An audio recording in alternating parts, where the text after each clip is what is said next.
Bulls, स्वागत है आपका फ्यूचर बुल्स में। आज 10 फरवरी को पॉलिसी बाजार फिनटेक यानी पीबी फिनटेक ने अपने क्वार्टर 3 के रिजल्ट पब्लिश कर दिए। तो चलिए चलते हैं कंपनी के कंसोलिडेटेड रिजल्ट की तरफ। जैसे कि आप देख सकते हैं, हम आ चुके कंसोलिडेटेड रिजल्ट पे। सारे फिगर्स को रुपीज़ इन लैक्स में दिया गया है। सबसे पहले हम बात करेंगे कंपनी की इनकम के बारे में। तो इस क्वार्टर में जो कंपनी ने इनकम की है वो 678 करोड़ की है। यही इनकम कंपनी ने पिछले क्वार्टर में 633 करोड़ की थी, यानी क्वार्टर इसकी इनकम थोड़ी बहुत बढ़ती हुई दिखाई दी है। पर बात करते हैं ईयरली, तो कंपनी ने पिछले साल 400 करोड़ की इनकम की थी, जो कि अब बढ़कर 678 करोड़ की हो चुकी है। तो शानदार ग्रोथ दिखाई दे रही है कंपनी के ईयरली परफॉर्मेंस में, और क्वार्टरली में भी इसकी ग्रोथ चल रही है। एक्सपेंस की तरफ अगर हम आएँ तो इस क्वार्टर का जो एक्सपेंस किया है कंपनी ने वो है 766 करोड़ का, यानी कंपनी जितना कमा रही है उससे ज़्यादा तो उसका एक्सपेंस में जा रहा है, जो कि बहुत बुरी बात है किसी भी कंपनी की, क्योंकि वो इतना कमा ही नहीं पा रही जितना उसमें एक्सपेंस में जा रहा है। तो हो सकता है कंपनी के अब ये लॉस ज़्यादा हो या कम हो वो देखना पड़ेगा। पर पिछले क्वार्टर में कंपनी ने 820 करोड़ का एक्सपेंस किया था, यानी क्वार्टर इसका एक्सपेंस घटता हुआ दिखाई दे रहा है। ईयरली भी बात करें तो कंपनी ने पिछले साल 690 करोड़ का एक्सपेंस किया था, जो कि अब बढ़कर 760 करोड़ का हो चुका। तो ईयरली में थोड़ा बहुत एक्सपेंस बढ़ता हुआ दिखाई दिया है। अब हम जैसे कि बता दें कि पीबी फिनटेक एक लॉस मेकिंग कंपनी है। आप इसके पिछले क्वार्टर में और पिछले ईयर्स में भी देखोगे तो इसमें लॉस चलता हुआ आ रहा है।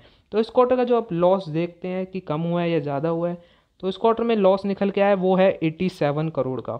यही लॉस कंपनी ने पिछले क्वार्टर में 186 करोड़ का किया था, यानी बहुत अच्छी तरीके से कंपनी ने अपने लॉस में सुधार लाई है। लॉस अब इसका बहुत अच्छी तरीके से कम होता हुआ दिखाई दिया है। ईयरली भी देखोगे तो कंपनी का पिछले साल का लॉस 299 करोड़ का था, जो कि अब घटकर 87 करोड़ का हो चुका है। तो अच्छी तरीके से कंपनी अपने लॉस को कम कर रही है, जो कि बहुत अच्छी बात लगी मेरे को। इतने गुना से ईयरली में तो बहुत अच्छा लॉस कम होता हुआ दिखाई दिया। अगर आप इसके ईपीएस पे भी नज़र डालोगे तो पिछले साल कंपनी का -7 का ईपीएस था, जो कि अब इस क्वार्टर में 1.96 माइनस में हो चुका है। तो आप खुद देख सकते हो कि कितनी अच्छी तरीके से ईपीएस भी अब रिकवर कर रहा है। और क्वार्टरली भी पिछले क्वार्टर में 4.19 का ईपीएस था, जो कि अब 1.96 का हो चुका है। तो रिज़ल्ट के हिसाब से देखा जाए तो कंपनी का रिज़ल्ट बहुत अच्छा सुधरता हुआ दिख रहा है। अच्छा तो नहीं, पर सुधरता हुआ ज़रूर दिख रहा है। कंपनी जैसे कि लॉस मेकिंग है, पर लॉस अब इसके कम हो रहे हैं। तो हो सकता है आने वाले टाइम में कंपनी प्रॉफिट भी दिखा दे। पर मेरी सलाह तो यही रहेगी, कंपनी लॉस मेकिंग है और लॉस मेकिंग कंपनी से मैं तो दूर रहता हूँ। और मैं भी आपको यही कहना चाहता हूँ कि आप थोड़ा दूर रहे लॉस मेकिंग कंपनी से, तो क्योंकि पता नहीं आने वाले टाइम में वो कब तक लॉस करे। जोमेटो में भी मैंने यही कहा था कि जोमेटो भी एक लॉस मेकिंग कंपनी है, तो उसके भी अभी प्रॉफिट आने दीजिए थोड़े बहुत। जैसे दोनों का ही बिज़नेस आप देखोगे अपने अपने लेवल पे बहुत अच्छा है। नंबर 1 कंपनी अपने अपने सेगमेंट में, दोनों ही कंपनी नंबर 1 है और बिज़नेस भी बहुत अच्छा है। तो हमें इन्वेस्टमेंट करनी चाहिए, पर एक ये भी तो देखनी चाहिए ना कि ये कंपनीज लॉस मेकिंग है या प्रॉफिट मेकिंग है, वो देखना बहुत ज़रूरी है। तो दोनों ही कंपनी लॉस मेकिंग है, तो जब तक ये प्रॉफिट में नहीं आ जाती तब तक हम इन्वेस्टमेंट करने की ना सोचे तो ठीक रहेगा। क्योंकि इसके शेयर प्राइस पे भी आप देखोगे तो बहुत बुरा इफेक्ट पड़ा है।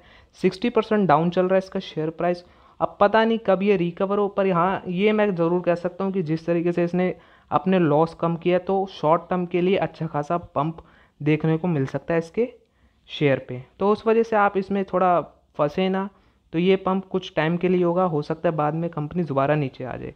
तो चलिए मिलेंगे अगली वीडियो में। अगर आप चैनल में नए आए हो तो प्लीज़ इसको सब्सक्राइब कर दें, और वीडियो अगर पसंद आती है तो प्लीज़ उसे लाइक भी करें। और हमारे चैनल में बहुत सारी ऐसी रिजल्ट्स की वीडियो आ चुकी है जिसे आपको ज़रूर देखनी चाहिए, क्योंकि अच्छी अच्छी कंपनियाँ बताई हैं, अच्छे अच्छे ग्रोथ में जो चल रही है और अच्छा जिसका रिजल्ट